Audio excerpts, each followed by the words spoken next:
Welcome to the Plaid Sheep Oracle.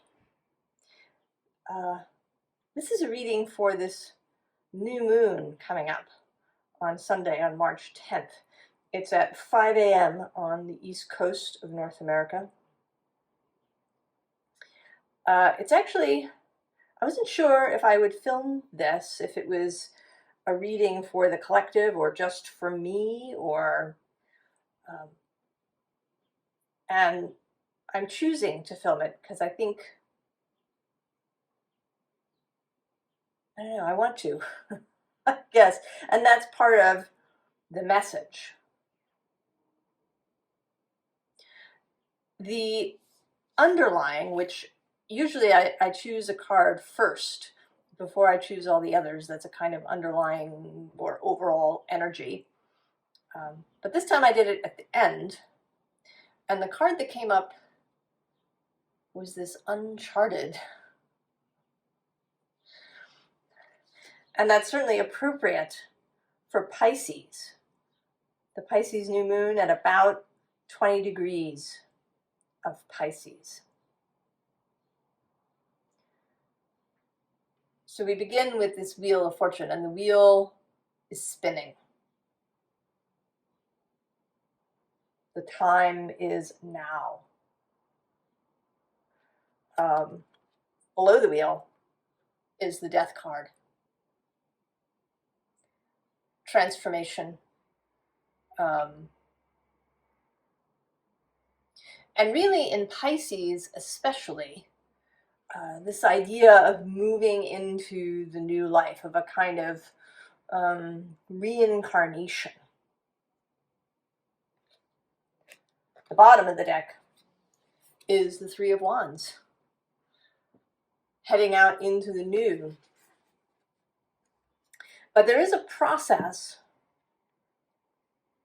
that needs to happen first.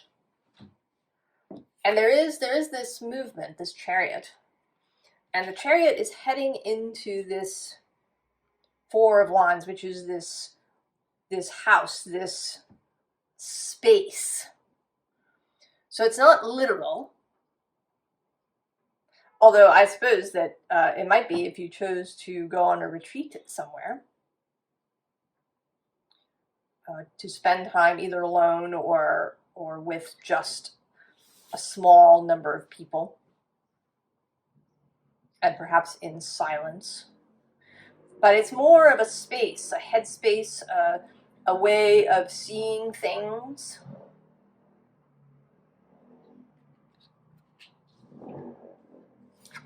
That brings you out into this. And it says the Ace of Pentacles, but right, it's this star image.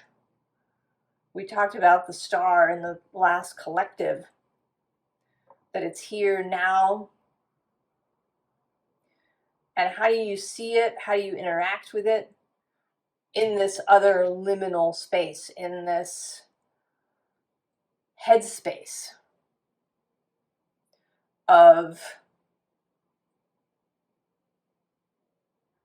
right, of knowing that things are not, right, just as they appear to be. That there is a whole other reality, that there is this non-physical underlying reality. And after you really come into really knowing this and making it a daily practice, right, to be in this space as much as is possible. So even if you're in a meeting or you're buying groceries, that you have this sense, that you keep kind of your internal eye on the non-physical space.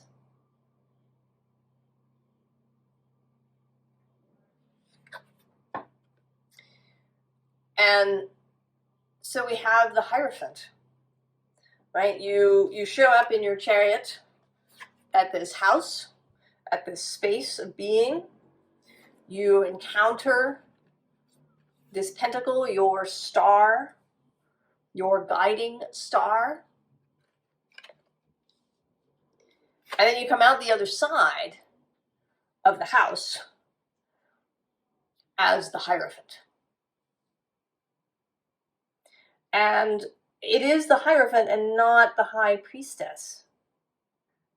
The priestess is really, right, she's really this conduit to the ethereal, but she has no agenda, she has no, right, she just receives the message and she gives it to you.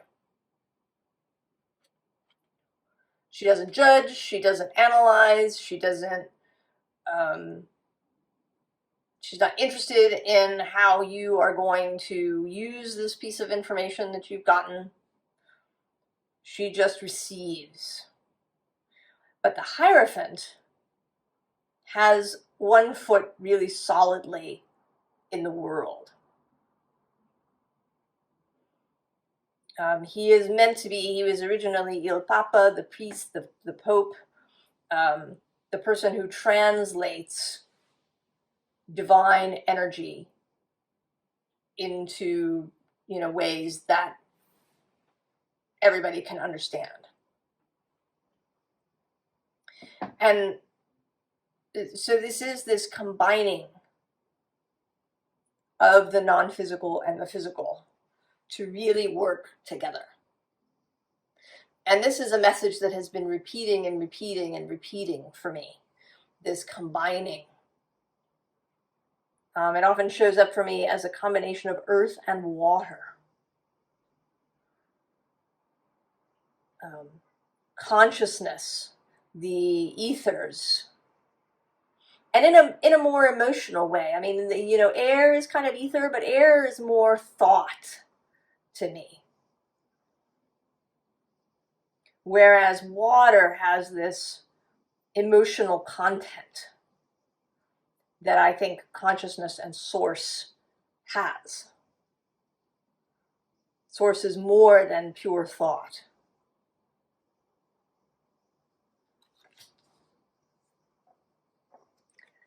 And so here you are filled. You are filled with this star, with this new understanding, this new knowledge. And once you have that, you look at all of this card underneath, you look at all of your options. You look at all of the things around you, maybe all of the philosophies, all of the ways of being, or it could be more specific, all of the jobs, all of the people, all of the places to live, all of something that exists as a choice around you. And that maybe in the past, with this Seven of Swords under that, you've been perhaps confused about. You weren't sure, but now you are sure. And the bottom of this deck is the Nine of Cups. So you are standing solidly, surely, on all of your water. Right, again, there's this combination of earth and water in this card. And bringing up the idea of Capricorn, who is the sea goat. Again, earth and water. Now this is the Pisces new moon. Everybody, the sun and the moon are in the watery sign of Pisces, but Virgo is right across the way.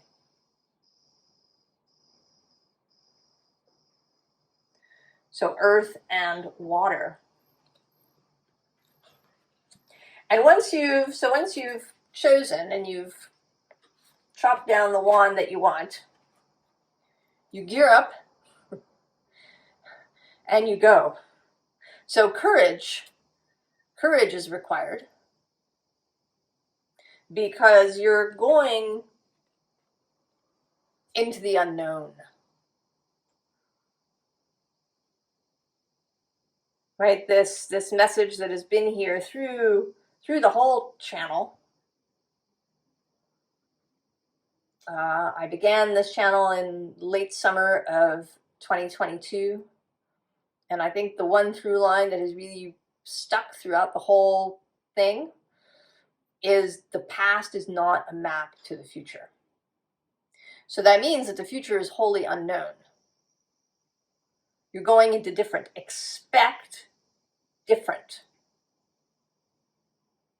Expect tomorrow to be different than today. Expect to encounter those things that you've never encountered before. Expect the world to respond to you in a way that it never has before. And then when you come out the other side of this, or when you, I mean, in a sense it continues, right? It will continue to be new. But you move into the Queen energy. So that's a more grounded, more really embodied, more sovereign version of, right, of this energy.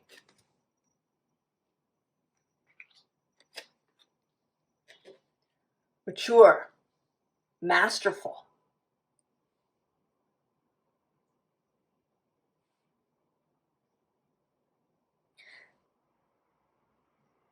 And then there's, I mean, beyond this kind of, because it is the pentacle, right? As much as it's showing up kind of as the star and as this ethereal or spiritual concept, there is a practicality and a tangibility to what you are seeking and to what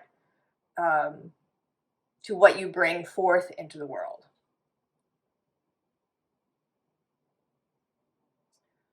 Because it is all the pentacles that is underlying.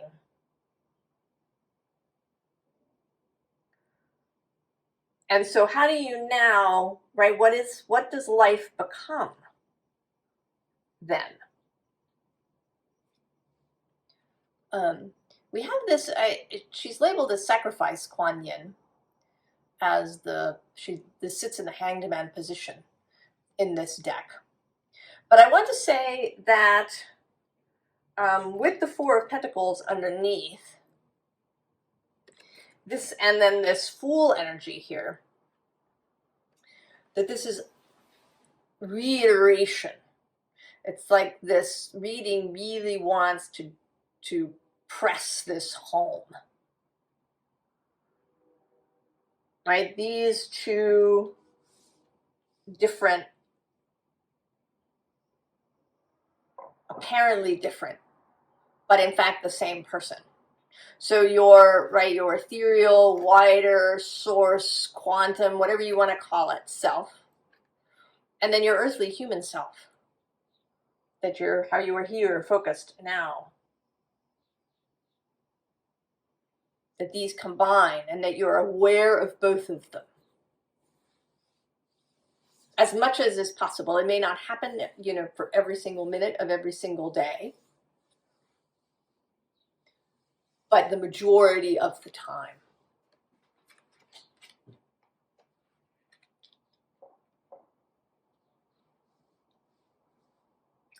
The bottom of this deck, interestingly, is the Princess of Wands, which is a student energy. So that's another combination of things. The mastery of this Queen of Pentacles,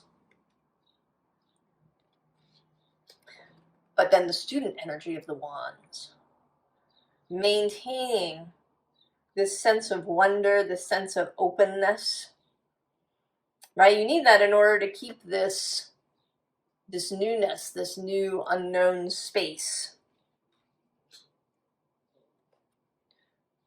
fresh. That you don't, right? You don't want to fall into, stale patterns or to get locked into something.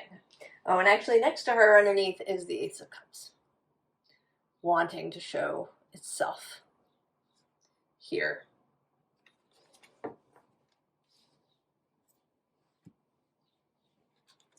So then, right, in this reiteration, the Three of Pentacles, the working together, the combined effort of you and your source self coming together to create, right? This is earthy, but it's kind of a temple, this building. And that's actually what a temple is, in fact, right? It's showing up here. It's here in this church image behind the Hierophant. Right, a church is meant to be, right, the space of God on earth. That you enter into the church and you've entered into another kind of space. So what you want is essentially to just, right, to take the church with you everywhere you go. And so then we have these two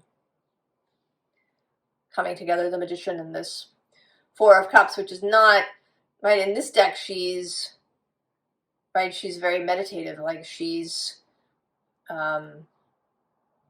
dreaming of what she wants. She is connecting to her magician that is part of her, right? These are the same person.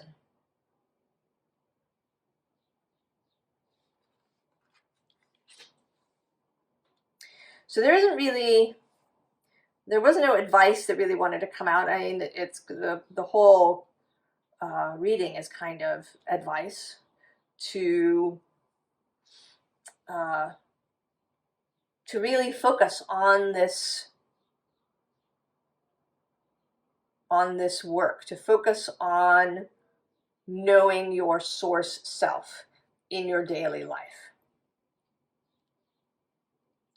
to being really in tune, integrated, to really noticing, right? Noticing how you feel in different situations, looking at things from a spiritual perspective. You know, sometimes I'll look at a situation, whether it's mine or somebody else's, and I'll be thinking about the logistical. How did someone get here? You know, well, maybe this happened and then the other thing, or it was, you know, this. And that isn't actually the cause of the situation, right? That's the explanation. You know, you can talk about the physical things that occurred.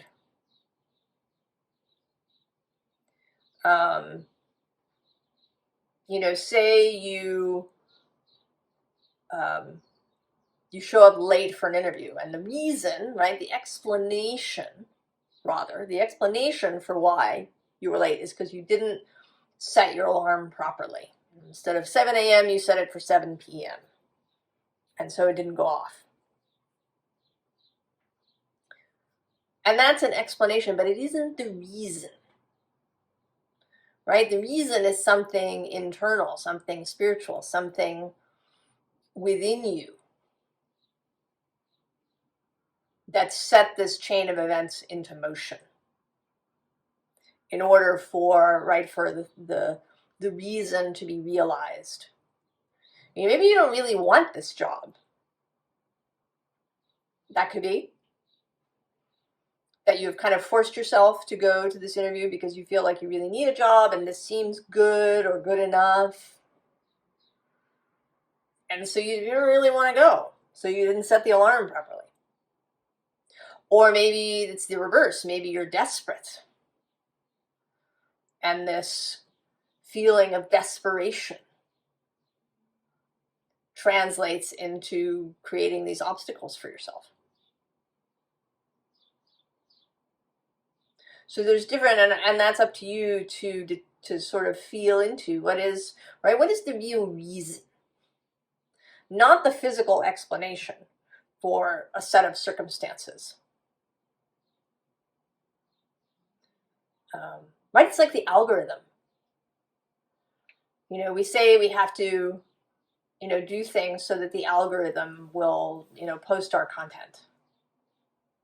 But that's right, that's just an explanation. It's not the reason, perhaps, that your work really gets seen and blows up virally, or on the other hand is not being seen. You know, maybe the algorithm is the mechanism by which that's occurring, but it's not the reason. So looking at things from this perspective, seeing the messages, feeling, right? Feeling source in all the moments of the day. And then kind of translating that for yourself and perhaps for others.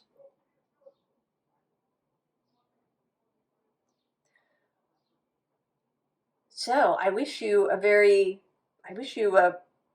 fruitful journey. I wish you lots of newness and lots of wonderful surprises. And I hope that this was helpful to you here on the new moon. And I will see you next time. So long.